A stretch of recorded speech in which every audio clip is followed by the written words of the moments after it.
মোলৈ এটা প্ৰশ্ন আহিছে, বাইদেউ যৌন মিলন কৰাৰ সময়ত আচলতে কোনটো ষ্টাইলত কৰিলে বেছি দেৰি কৰিব পৰা যায়? আটাইতকৈ বেষ্ট ষ্টাইল কোনটো, যিটো ষ্টাইলত সময়টো অকণমান ইনক্ৰিজ হয়?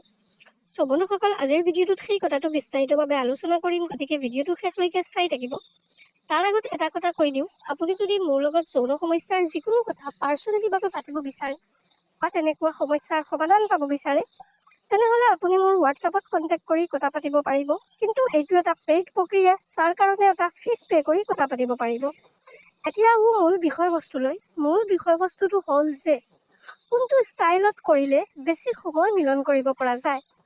চোৱা বন্ধুসকল, যদি বেছিকেলি ষ্টাইলৰ কথা কওঁ, তেনেহ'লে তেনেকুৱা কোনো স্পেচিফিক ষ্টাইল নাই যিটোৰ সহায়ত বেছি পৰিমাণে কৰিব পাৰিব।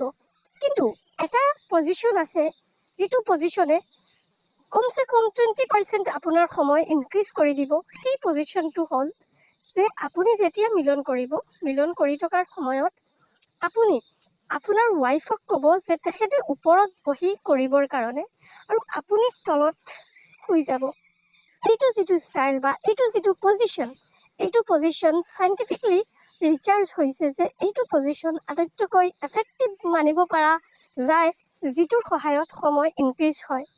আৰু এইটো একেবাৰে প্ৰুফ কৰা হৈছে। আপুনিও ট্ৰাই কৰি প্ৰুফ কৰি ল'ব, নিশ্চয় চাব আগতকৈ আপোনাৰ কমচে কম 20% সময় ইনক্ৰিজ হ'ব এইটো ষ্টাইলত কৰিলে।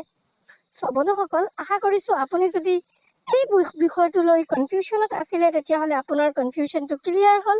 আৰু যদি আপুনি মোৰ লগত পাৰ্চনেলিভাৱে কথা পাতিব বিচাৰে, আপোনাৰ যিটো সমস্যা হৈ আছে সেইটো সমস্যাৰ সমাধান পাব বিচাৰে, তেনেহ'লে আপুনি মোৰ হোৱাটছআপত কণ্টেক্ট কৰিব।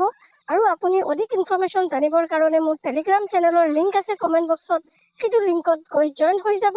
আৰু ভিডিঅ'টো যদি ভাল লাগিছে তেনেহ'লে পেজটো ফ'ল' কৰি ভিডিঅ'টো শ্বেয়াৰ কৰিব, ভিডিঅ'টো লাইক কৰিব। ধন্যবাদ।